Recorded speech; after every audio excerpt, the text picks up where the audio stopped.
Hi everyone, my name is Harshal. In this video, we are going to talk about the Spring Web Services. First, we will understand what is this web services means. Web service is nothing but to develop an application or a software which can handle the request from other applications or software, or through which we can from other application we can send any request to that particular application. That is known as your web application, web services. So this web services, what from where we are sending the request, that particular software is known as your client application, which is from where you are getting this request or fulfilling this request is known as server side application. So whenever we develop this web services, we need to handle this client requests. So your client application can be developed with the same language or a different language. Like your this particular code, web service code is written in your particular Java, and your client side code is written in TypeScript. So we will send the request from this particular TypeScript to this particular web services which is written in Java, and it should request fulfill that particular request. So that type of application is known as your web services. Now we will talk about the Spring Web Services, which is the one of the most common and mostly used feature of your Spring.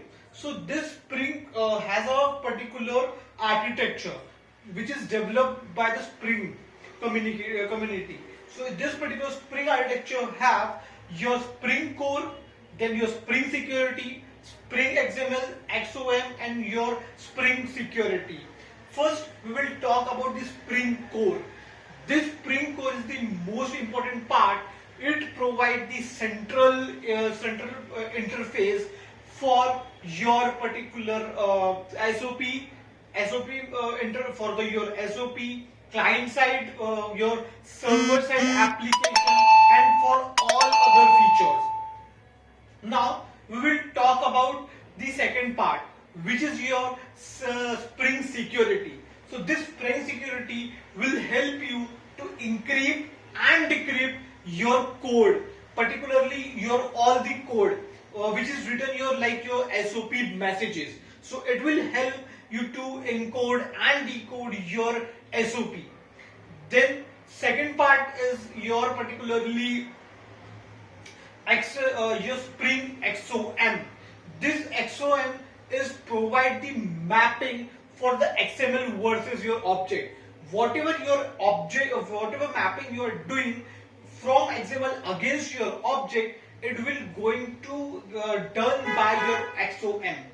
Then it is also had for your Spring XML. This Spring XML will help to particularly handle the request, provide the services like your Java mail, Java SMS sender, your SOP messages, and your Spring internally use these XML classes, and it also provide the support for the XML files. Your Spring Core also provide the support for the Java files. Then we will talk about the Spring Security. This type of security will help us to make our application secure, as it provide the authentication for your sign in. Then it provide the token which you can encrypt and decrypt. Then it will provide the encryption and decryption for your SOP messages. So this the heavy security we can provide. Now we will talk about the Spring Web Services advantages, or you can say the significant features which is provided by. First is the configuration. As you know, the Spring will do auto configuration, as Maven will update auto configurations. Also, it has many configurations for this particular mail services and etc. Then second most feature is your security, as we have talked about. It provides the inbuilt security which you can use and add your this libraries in your XML file, and you will get this security which help you to get token, sign in, encrypt and decrypt your SOAP like messages. Then this provide you the XML file which was internally used by the Spring, and also will support the XML classes which is you are using in your application. Then we have your XML which is used for the mapping the object against your XML classes. So this is all about your Java Spring Web Services. Thank you so much.